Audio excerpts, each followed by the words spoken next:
Action. All right. I'm shy now. I don't know what to say.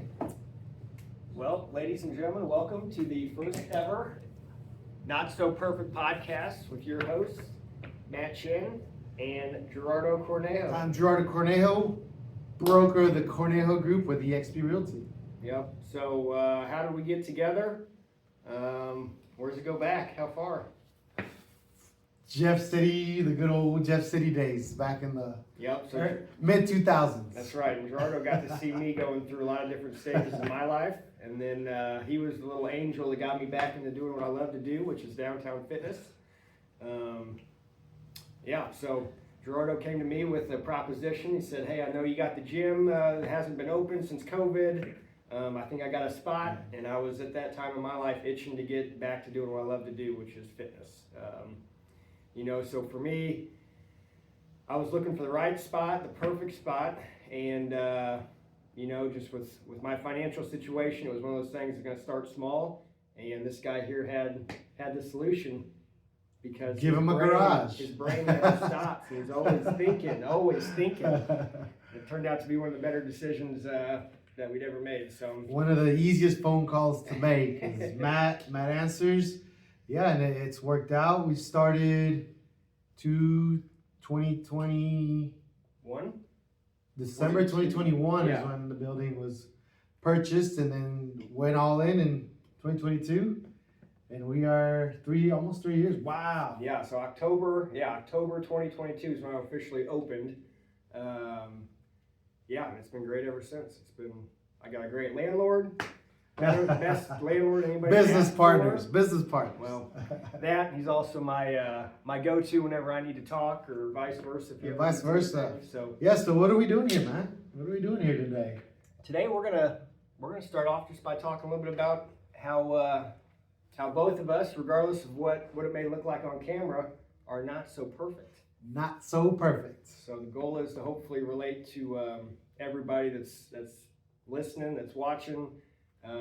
That life is full of ups and downs, and ain't nobody made it through perfect. So we're just trying to help talk about kind of our coping skills with struggles and uphill battles and just whatever life puts in front of us, and we try and navigate and work our way through it, trying to get better.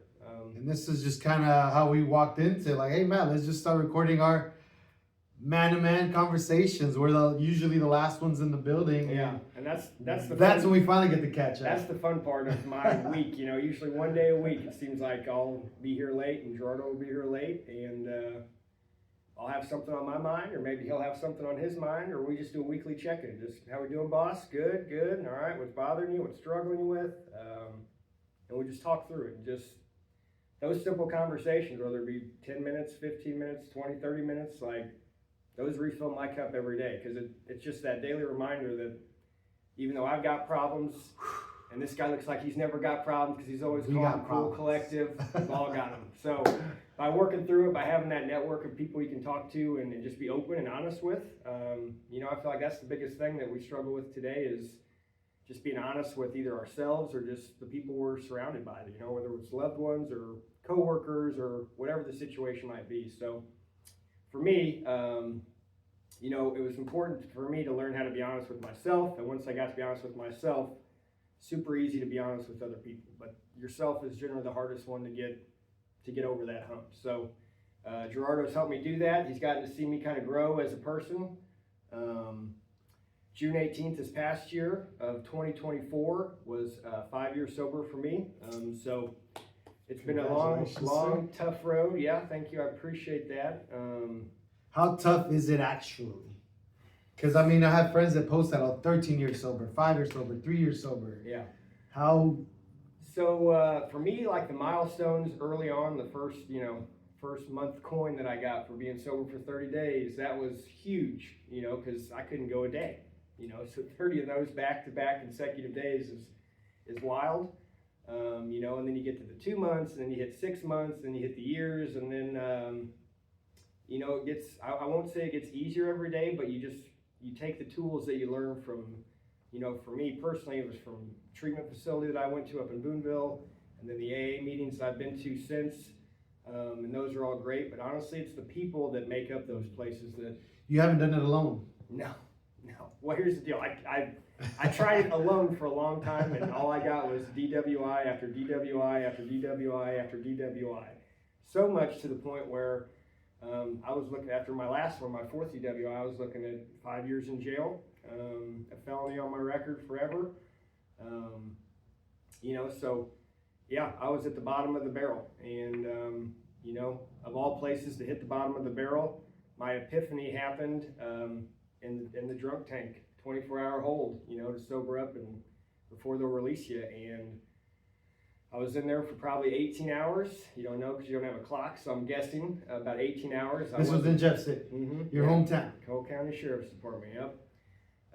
So yeah, I got to feeling better. The hangover kind of wore off, and started kind of recollecting where my life was going or what I could do to make it better. And you know, I'd been trying everything I could think of, and I just could not stop drinking.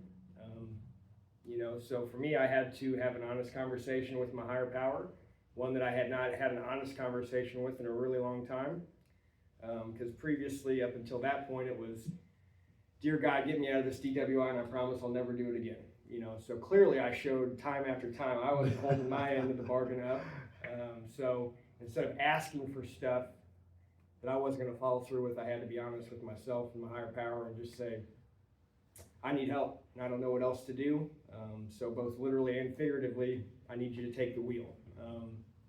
You know, so I had that little conversation, said my piece, and then I kind of just leaned back up against the bunk I was sitting on.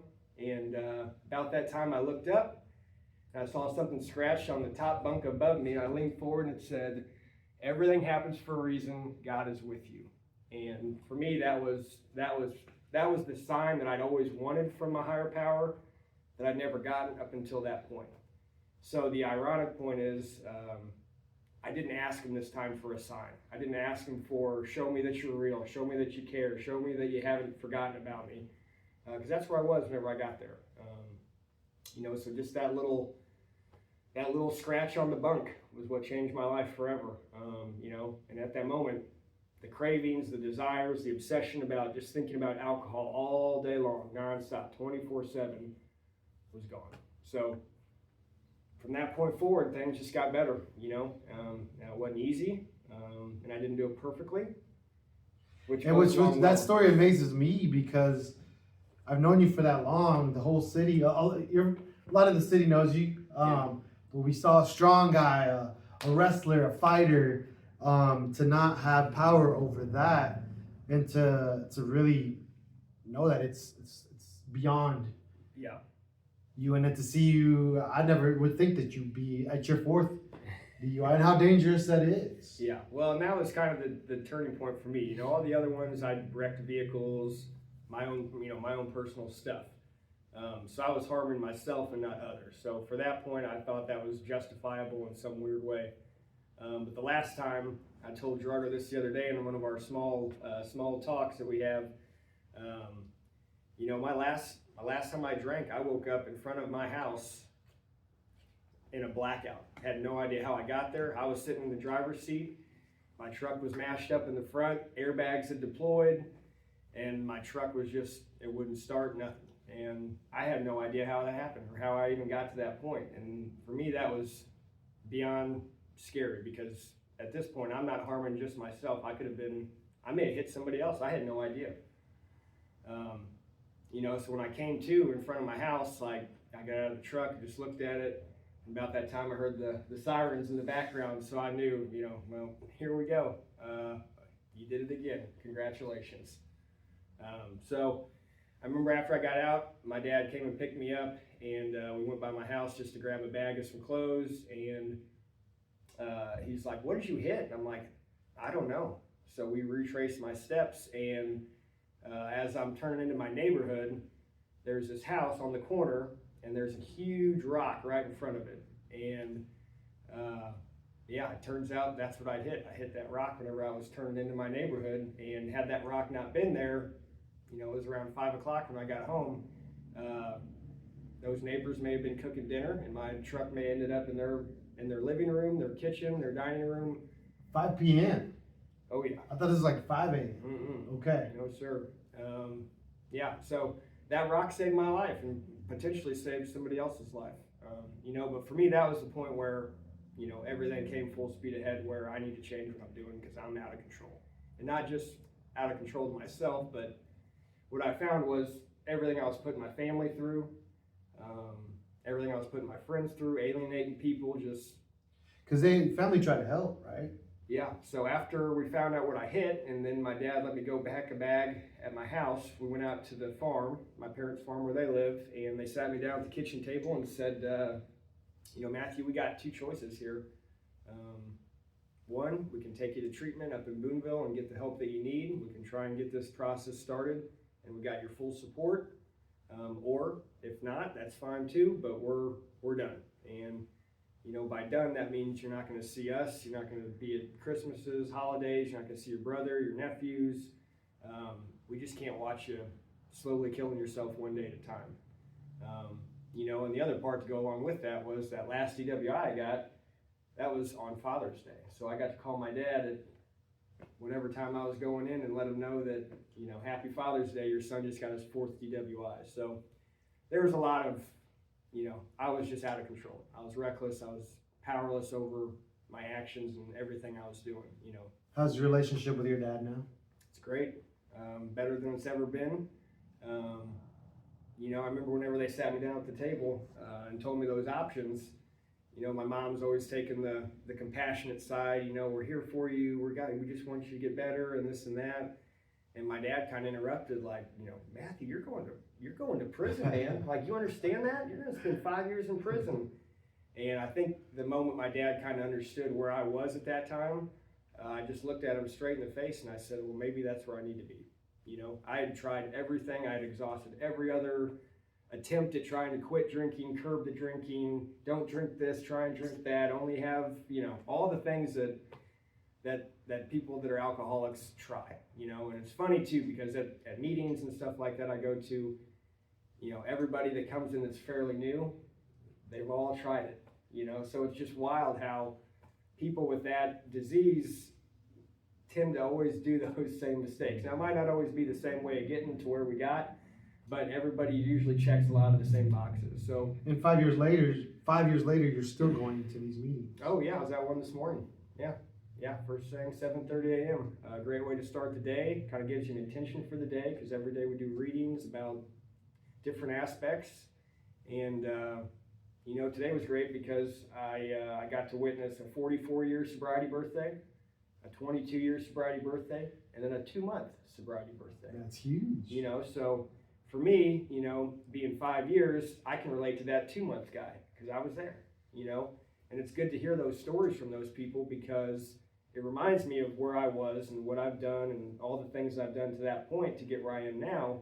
And, you can see progress that I've made, maybe some things that I'm still struggling with that I haven't fully gotten over yet.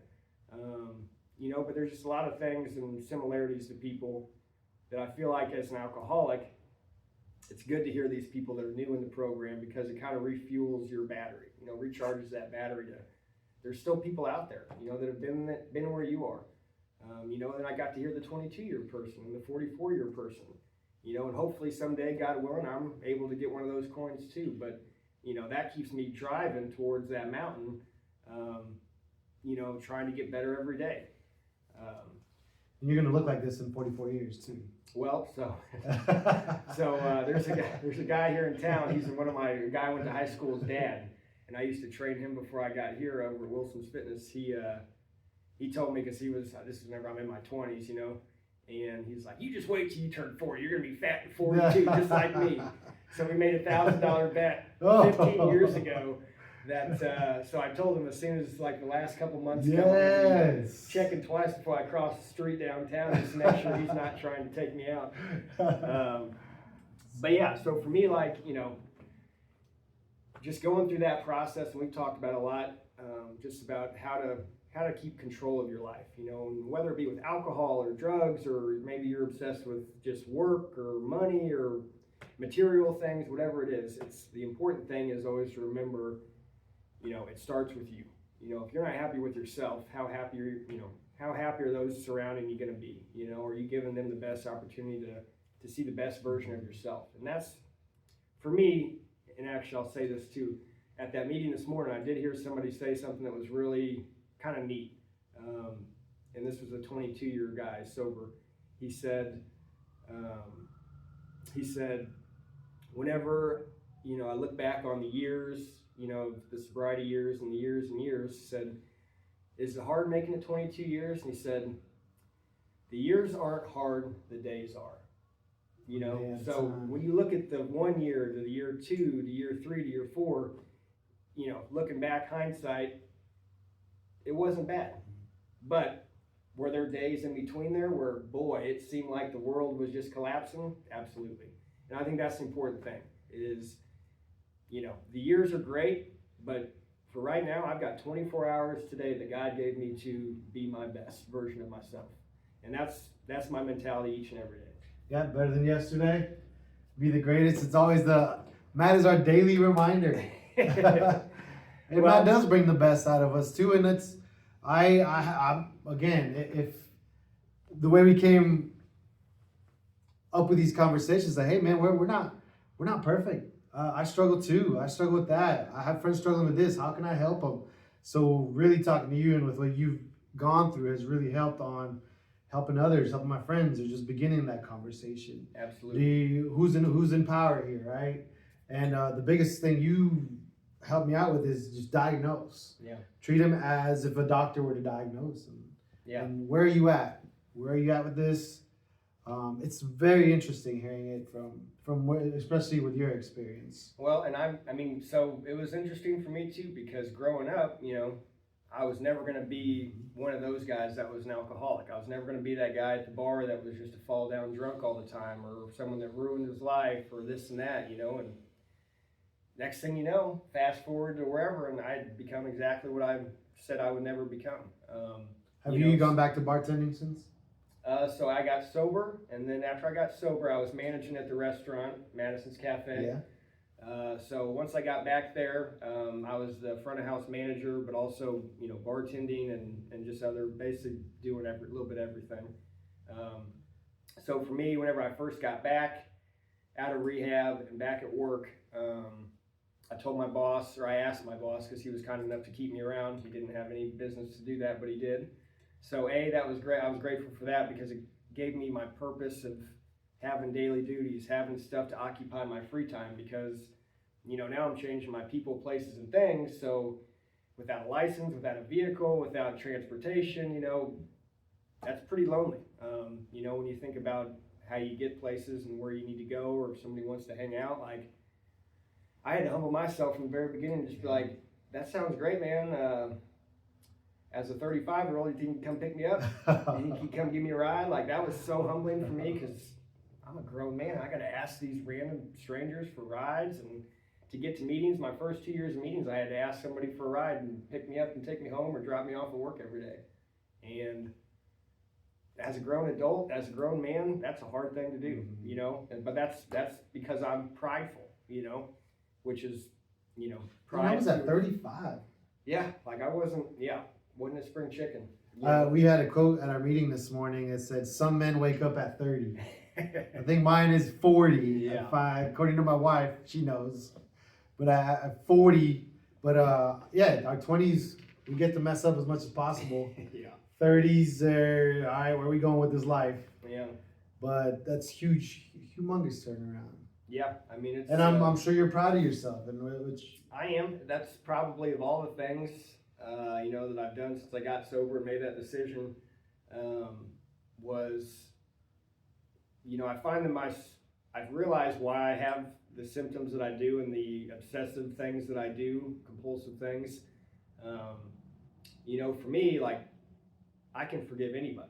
I can forgive a stranger that I've never met, that, it doesn't matter who it is or what it is, as long as it's not myself. So that's where I struggle today, is I still struggle giving myself the same grace I give any other person I encounter, that I run into.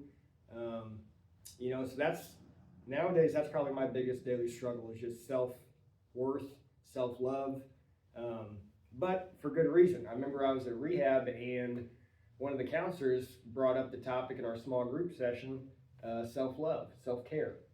And to me, that was Mandarin Chinese. I never grasped that concept or thought it was real or thought maybe only women did that, because that's just not how I was raised. We didn't talk about emotions and all the things that you grow up needing to express and figure out how to talk about.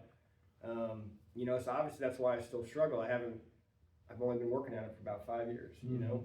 So, but I did notice, you know, not saying I struggle with it every single minute of every single day, but every day that's probably my biggest daily struggle, you know, because again, there's always that little thing in the back of my head that says, perfect, be perfect. And me and Gerardo talk a lot about just, hey, as far as we know, there's only been one person that's been able to be perfect throughout their life, and that was about 2,000 years ago, and I don't think I'm him. So, you know, those are the days where I really got to ask God to help, you know, control what I can control the things that I can, and the things that I'm not in control of, like, what are we supposed to get this weekend? 24 inches of snow? I heard 34, I heard 44, I heard 4. 98 feet of snow.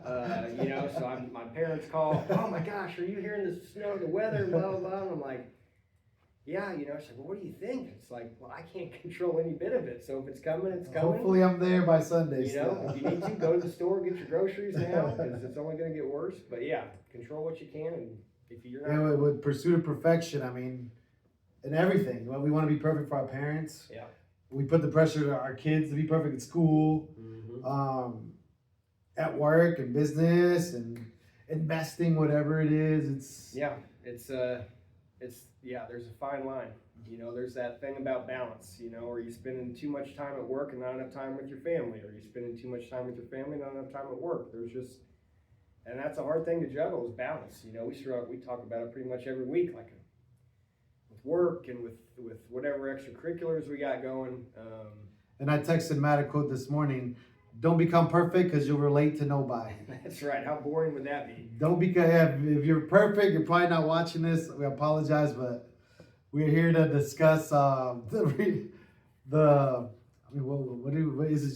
Just life? Yeah, just experiences I've been through, the experiences that Gerardo's been through, or maybe people that we know that have been through. You know, another thing that brought us close together was the passing of a good friend, you know? Yes. Yeah, and that's why you made it out alive. You know, it wasn't huge thing we're thankful for. It's how do you make it out alive? Yeah. Because most of the time you were drunk, you didn't even know you were alive. Yeah. Well, and I told you this before, you know, even whenever you know, up until that moment where I got that last DWI, I wouldn't say that I was suicidal. I wasn't thinking about how to do it, but I didn't care if I was here or not, you know. I'd come up with weird ways, like maybe I can be lucky enough to like intervene a burglar or something, and maybe I die that way, and at least that way I'll be remembered as something other than just an alcoholic that's got 40 WIs and didn't amount to shit with his life, you know.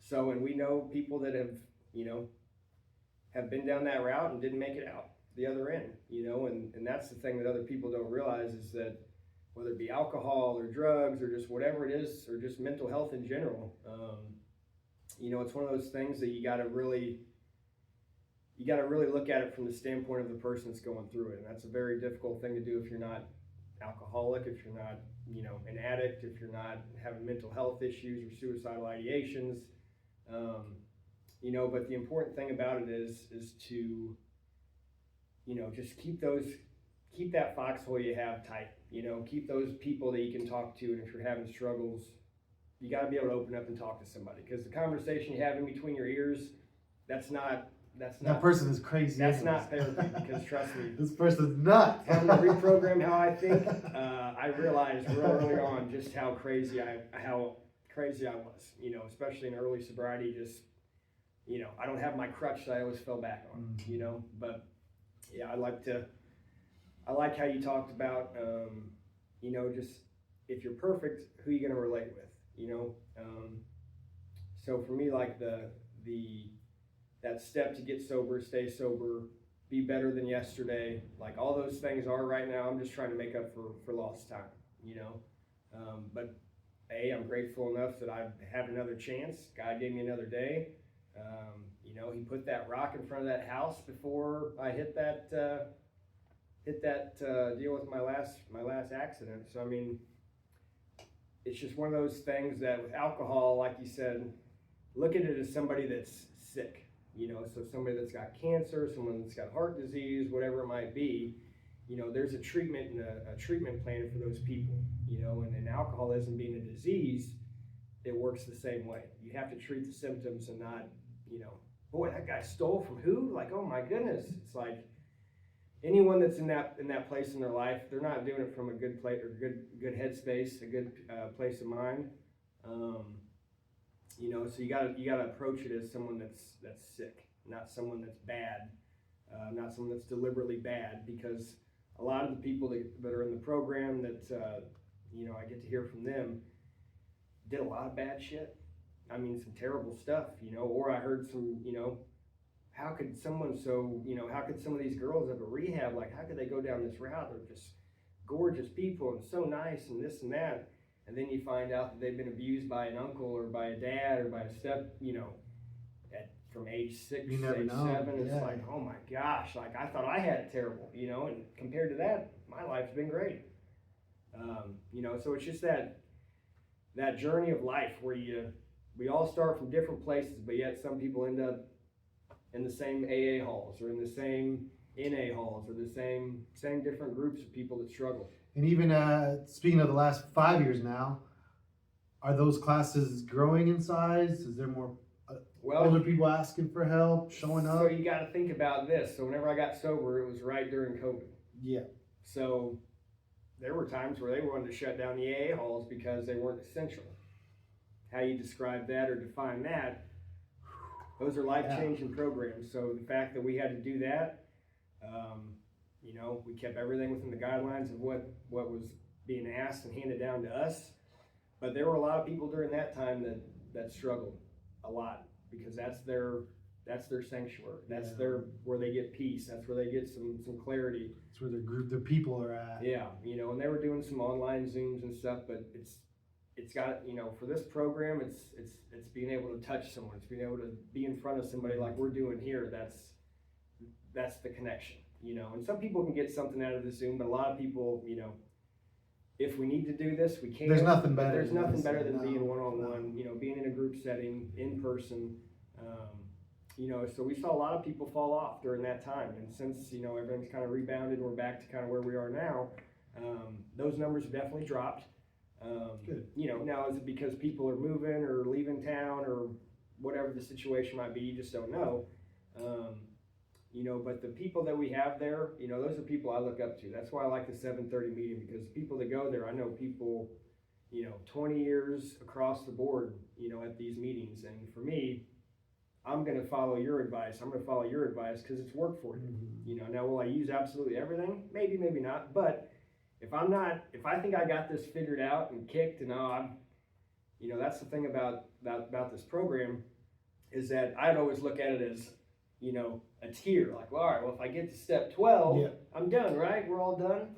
And then I saw somebody that had that same 12 steps, but just in a circular kind of carousel. And it's like, okay, you're at step 12.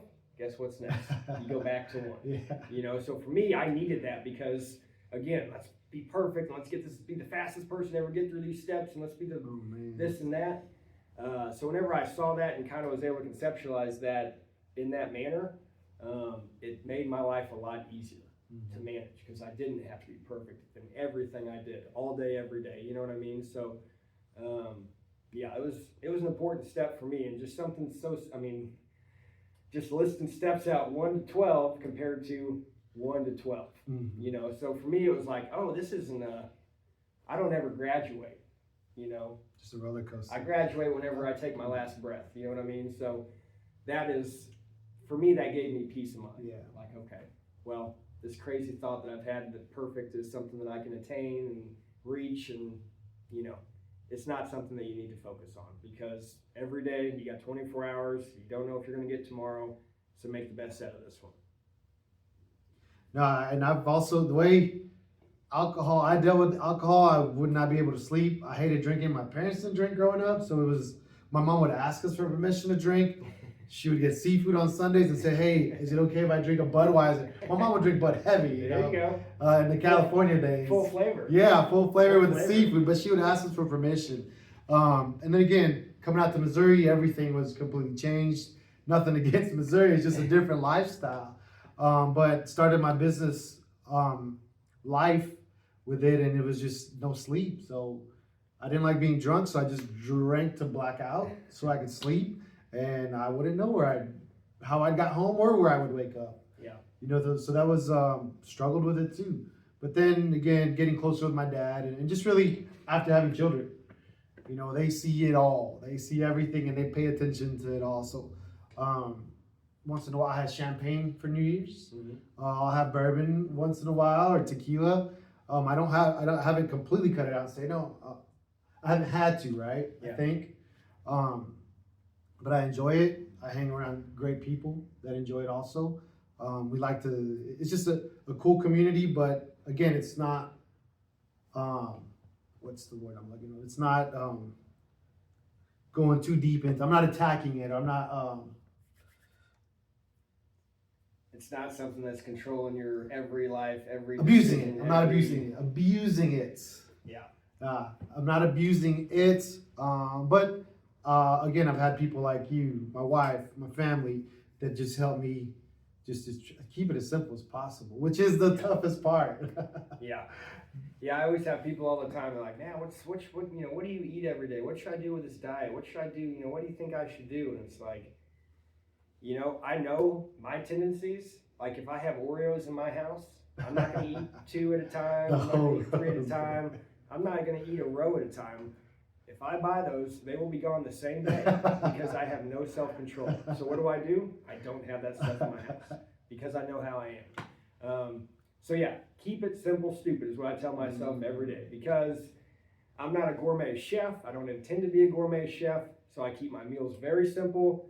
Not a lot of choices, but just very to the point because a lot of times for me personally, I know I overcomplicate anything if you let me. So knowing my tendencies, knowing what I struggle with, I can attack whatever the task is by knowing if I have these tendencies, how to work around those, you know, with still finding success. You know, but Do you just drink water? Well, right now I am because I'm in the middle of, I had a couple clients that wanted to do the 75 hard challenge or the program. Okay. So we're doing that. So the requirement every day of that for 75 days is a gallon of water a day. So I'm definitely up to my ears in water.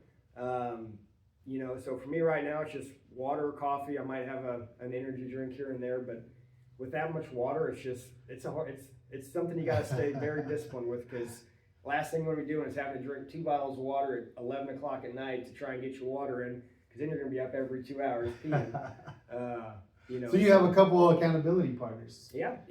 And the on fitness and lifestyle, or so I mean, this program it covers a little bit of everything. It's a 45-minute inside workout every day, 45-minute outside workout every day. So like in lieu of the weather that's apparently coming our way, figure it out. You know. Well, what if I do it in my garage where it's still pretty chilly? Well, is that outside? There's your answer. But the reason why that program is so effective and why I like it a lot is because I think a lot of us don't realize just how much we try and skirt around things, because if we go straight at it, well, that's going to be hard. But if I can do it my way, maybe it'll be easier. Well, that's not the point of the program. The point of the program is to rediscipline all these different aspects of your life. So your time management, 45-minute inside workout, 45-minute outside workout, and they got to be 3 hours apart. Okay? So you can't just do your 45-minute workout and then go right into a 45-minute walk outside. That's not how it works. So you have to be disciplined because we're busy people. But I don't have time. So but hey, I had a super busy day today, you know. I'm tired. Yeah. If you only knew the day I had. You know, so basically I tell everybody, it's like, if this is your life and there's screws all the way around it, this is just a screwdriver that's going to help you tighten those just a little bit more. Those screws get loose. Yeah, because I mean, as disciplined as people think I am, as soon as we started that challenge, the first 5-7 days, I caught myself like, well, maybe if I just did it like this, like, going around the rules, trying to skirt, and it made me realize real quick, like, do I do this with everything? You know, not just with the fitness or the diet or the water intake or this and that. Like, and it turns out, yeah. So just being able to do this program, you know. And is it a group of you guys, and how do you hold each other accountable? Yeah. So I mean, we had, and the neat thing about that makes me warm and fuzzy inside as a trainer and owner of this gym is 3 of my clients came to me with the idea. You know, so I've always, you know, it's something I practice pretty much most days. Now I may not do every single task all the time, but while I'm doing this program, obviously I am. But even before these people came to me, I was still reading 10 pages in a nonfiction book every day. I was still doing 2 45-minute workouts a day. Were they 3 hours apart? Probably most of the time they were, but I wasn't paying that close attention. You know, and then you got no cheat meals or alcohol, you know. So for me, one of those is real easy. Just because I'm trying to do that every day without this program, you know, but it's just one of those things that's just going to help you keep yourself in check, keep yourself honest, and not just with the other 3 people that are doing it with us or were doing it with me. Like the other day, we had a lady who, as of now, we had 2 ladies that were still on the original start date. Me and another lady, we got sick like 10 days in, so we had to start over. So we're about 10 days behind them. Yeah, because that puts you that discipline until March, right? Yeah. You start now? Yeah, so we started in November, so that's Thanksgiving, Christmas, with all the food and all that stuff, like, and everybody made it through that okay. You know, kind of okay. Nobody had to restart that program because not do that perfectly. Yeah. So you know, but the neat thing was is that I had one of the ladies that was still on the original start date. She came to me right before New Year's and was like, because she was reading the guy that came up with the program. Yeah. He's got a book that basically goes over the program and like got people that are telling their stories, but also like goes over the rules and all that stuff. And she was like, the last 2 chapters were reiterating like 3 hours apart in between these workouts, and you know all the little odds and ends that people kind of teeter around or maybe tiptoe around. And she reached out and she's like, I got to start over. And we're like, what are you talking about? You've been doing great. She's like, not really. Like I haven't been doing my intermittent fasting like I should. Like you know, I have my ranges, but there's been days where I did it, you know, a couple hours after. And then she's like, I definitely wasn't paying attention to the 3 hours in between the workout. She's like, I got to start over. She's like, my husband's mad at me because this program affects, you know, your family as well. Because if they know you're not drinking alcohol and you guys are going to go to a Christmas party or something, or it's 8 o'clock at night and you still haven't done your 45-minute outside workout. So now you're outside and your husband's going with you on a walk because he's supporting you. So a walk counts as a workout? Yeah, it's just got to be outside. Walk for 45 minutes. Yep, You'll get guns like this if you walk. I take my dog with me, and boy, I tell you what, everything runs a lot smoother when everybody's a little bit more exhausted at home. But yeah, so I mean, but the neat thing about the program and that lady coming to me saying, hey, I got to start over is none of us would have known. I wouldn't have known. The other 2 ladies wouldn't have known. She knew. So she's going to keep going on to day 31 or day 32, knowing that the first 30 days you were tiptoeing around stuff. You know, it's keeping yourself accountable because you're the only one that can keep yourself accountable. You're the only one that knows what's really going on inside. And as much as you think people might be watching or keeping an eye on it, we're busy. Everybody's got stuff to worry about, you know. So I was happy that made me warm and fuzzy inside that the idea of this program is working. Now with that, you got to start all the way. If you miss any of those things, you're back at day 1. And this lady was about a month in. Yeah, that's commitment. Yeah. I think the cool thing about those plans, like you show yourself what you're capable of. Yeah. Well, a lot of people don't have a lot of self-esteem about what they're capable of doing. Prime example, whenever I did that 20-mile-a-day challenge, and it was before I started. 20-mile run a day. Yeah, for the month of February, yeah. Yeah, but anyways, and I knew it was going to be hard, and I was running about 10 miles a day at that point, which is pretty good for most people, but 20, that's double, you know, so 10's never been an easy run, 20 surely isn't going to be any easier. So I remember as I'm like checking in at the Y to just starting to wrap my head around what all that was going to entail. There'd be people at the front desk like, hey, so what are you doing? I'm like, I'm going to do 20 miles a day for the month of February to try and raise money for mental health awareness, specifically for a buddy of mine that was really struggling with his mental health. You know, and everybody's like, oh, I don't know if that's a good idea. You know, I talked to a doctor that said if you run a marathon, you should take 6 weeks off after that, you know, and it's just like, my response to him, and it just shows that a lot of people just think that way. It's, you know, my question to him was, well, how many marathons has your doctor ran? It's like, well, I don't think any. Why? It's like, well, then he doesn't know what the body's capable of. Like, you can obviously look at the science and do the numbers and the calculations and stuff, but, you know, the physical, like, everybody would probably think that running 20 miles a day would be the hardest physical thing you've ever done. After a while, the physical part wasn't the hard part. It was up here in between the ears. Because if you're running for, you know, roughly it would take me about 2 to 2.5 hours to do that a day. The 20 miles?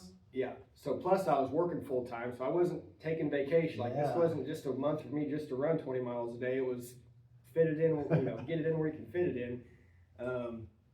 You know, but yeah, so if you're, you know, I remember by day 15, I'd listen to every podcast. I'd listen to every book on tape. I was so tired of hearing that, like, people would just be walking by me through that month, like, hey man, I don't want to bother you. I just want to, you know, say great job, keep it up, man, keep it up. And no, stay here, man. Tell me a story. Like, I am so. I need humans. My brain is so bored right now because I'm just staring at a wall because most of my runs were outside. I love, you know, I'd obviously prefer to run outside. In February in Missouri, that's cool. But that year we did that, or that year I decided to do that, we had, I think out of that month, I think the town shut down for like 8 of those days. So just to tell you how much snow, ice, like you couldn't run outside, like it just wasn't an option. So then you picked the perfect time. Then you're just running on a treadmill, staring at a wall, you know, for 3 hours. It's like, I like being outside because my mind can take it all in. Where a treadmill is about the slowest. And there is no treadmill in here, so I see that you have a hate relationship with the treadmill. Yeah. Well, the outside. We go outside. Outside is my playground, yes. Unless it's February in 2022. But yeah, so it's. But yeah, I mean, like I said, the human body, the human mind, it's unbelievable how powerful it is. And I didn't realize that till I accomplished some of those things, because after the first couple of days, there was a lot of doubt. Like, boy, this is a terrible idea. But what kept me going was the guy I was running for. You know, every morning I'd wake up at 4 a.m., I'd FaceTime him at 4:30, we'd get to have a chat, and it's just like, all right, there's my juice, there's my fuel, you know. So at the end of that 28 days, I raised like $11,800. And my buddy, he thought that I was just doing this for mental health awareness. So on that last day, I was calling him and he's like, man, I'm so proud of you, dude. You're so, like, this is so awesome. The fact you're doing this for mental health, and that's just great. I said, well, Jared, I said, there is one caveat that I didn't tell you about. And he's like, what's that? I said, this was for mental health, but specifically this money is for you. Oh my gosh, I never heard this. I never knew this. Yeah, so next thing you know, we're both crying over FaceTime and all that, because at that time, he was doing sober living up in Kansas City and got his medication figured out. He was dealing with some bipolar and substance. So unfortunately, he wound up losing that battle with his mental health, and he took his life, leaving behind 2 beautiful little children, George and Ellen. And that's who we run for now. That's what gave me the legs to run, or to start the Capital City race. So mental health awareness, but specifically it's in memoriam of Jared Palmer. Rest in peace, Mr. Palmer. Miss you. He's watching. He's keeping an eye on us. We are having a blast doing that half marathon. I only run the 5K. I'm pushing the stroller. He's got the weighted 5K. Yeah, I might wear a ruck next year or this year. I've got one for him. Okay, just kidding. I was hoping you wouldn't. Yeah, but no. I had a quick question. Yeah. Not to go away from this, but when you say you're 5 years sober, not one shot, not one single sip, that you have to start over, like 75 hard, you would have to start over. Oh, absolutely. Yeah. Really? Yeah. Okay. So it's cold turkey, nothing. Mm-hmm. Yeah. Yep. And so just to show you the power of that higher power, that thing that's greater than yourself. You have to have that in this program, because if you think you're in charge, none of us. I know I didn't, and anyone that's been in my meetings that I go to, none of them came in there on a winning streak. So that was all us just leading the boat ourselves. You know, so for me, like I told you this the other day, the day I got sober, I had failed 11 months in a row up until that point. So me and another buddy he was struggling more with drugs than alcohol, but the alcohol was what led to the drugs. Yeah. So ultimately, same kind of problem. Mine was just alcohol, but we were both miserable, unhappy with where our lives were, and we were sitting outside a bar at that time, High Street Pub, and we were sitting at the table outside there, and he's like, "Hey, let's do this together, man. Let's just see what we can do." And I was like, "Fuck, thank God, man. Someone that I'm not doing this alone. This will be great. I got this accountability person." And he did it from that day on. And for me, it's when it really started sinking in that, boy, I have a problem, because I failed every day for 11 months until I got that last arrest. And he did it cold turkey. So now I'm sitting here going, because he was texting me every day, "How we doing, brother? How we doing, brother?" Dave, he'd be on day 5, day 6, and every day it was the same text.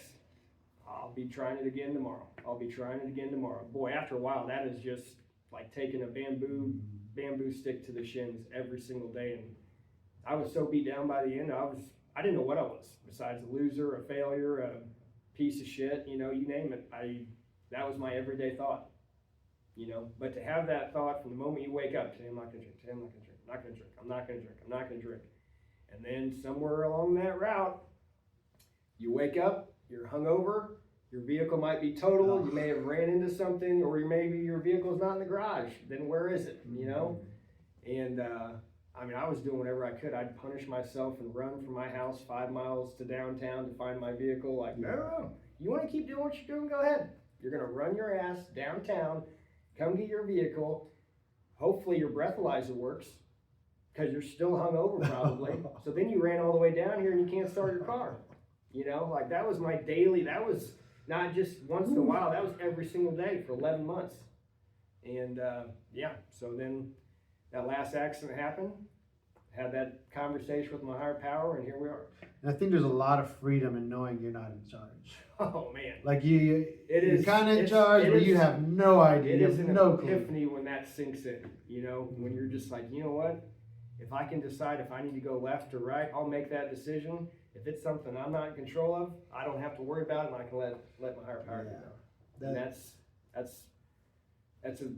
that was a very big turning point in my life, to be able to be okay with that, because I wasn't in control of everything. Take the wheel. Yeah. That's that Lord, take the wheel. And I have a lot of people that are like, I don't know, do you think I have an alcohol problem? Do you think I drink too much? Like, what do you think? And I'm not an expert on anybody else except for myself. Yes, sir. So I always tread carefully with that. But for me, it was pretty straightforward.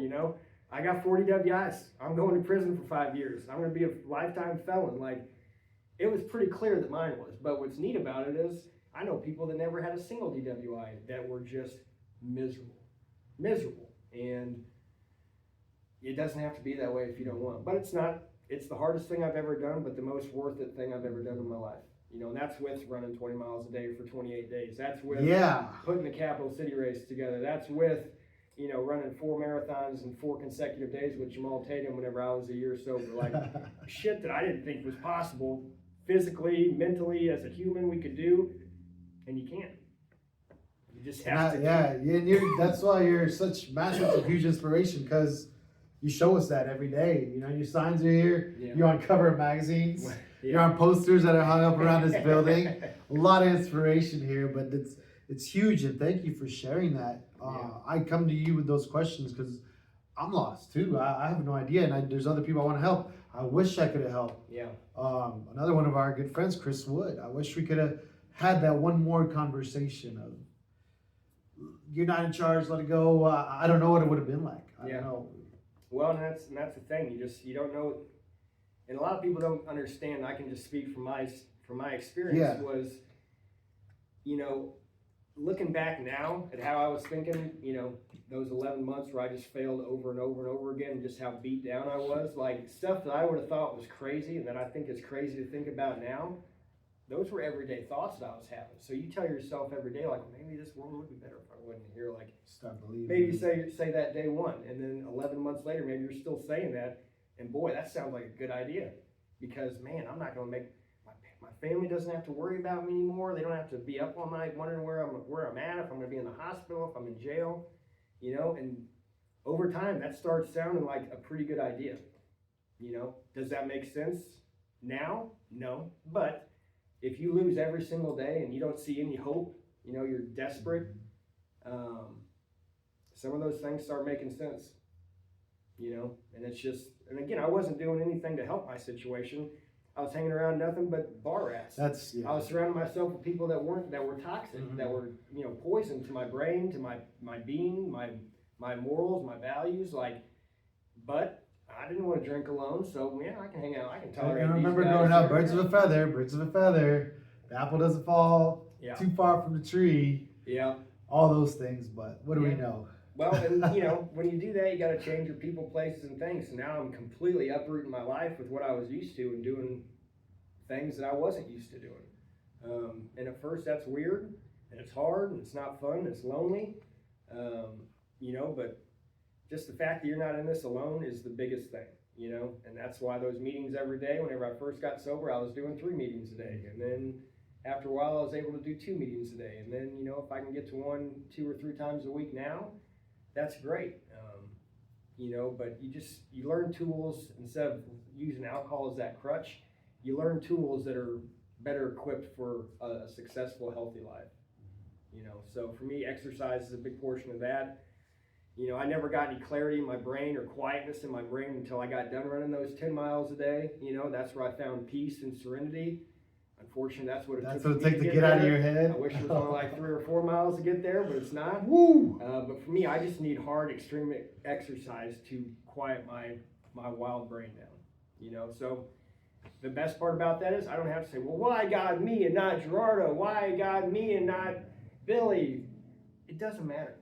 Like, it's not an answer I'm going to get. It's not an answer I need, but this works, so do it, you know? And I'm okay with that today. And that was the prison I lived in every single day, was just, why him and not me? And why is everybody else got all these good things going for them and I'm just a no good piece of shit with 4 DW? Yeah. Terrible mindset, terrible way to go about life. But I was in it, you know? And today, I'm so grateful I'm not there anymore, because it was like living in a daily prison, you know, every single day. So there's tools out there. Yeah, we're here to help. Matt's here to help. You're not alone. I think that's the main thing we're getting out of this. You're not alone. Alcohol's everywhere. Yeah. It's you see new people daily there, right? I'm sure. Yep. Yeah, and you know, the message we're wanting to get across is that, you know, regardless of what it looks like people might be going through, nobody's perfect, and we're definitely not so. Thank you for not being perfect. Definitely not so perfect. I appreciate your non-perfection today. Yeah. So thanks for tuning in. I think we've we'll wrap up. Wrap up. Number 1, episode 1. This is a little sample. Yeah. And we're gonna have guests. We're gonna continue conversations. We love talking to our community. Yeah. And we have a wonderful community. We do. I don't think I realized how great of a town we live in until we went through COVID, until we went through just all the stuff we did. Yeah. So thank you guys. Talk to you soon. Cheers. Woo! How about that?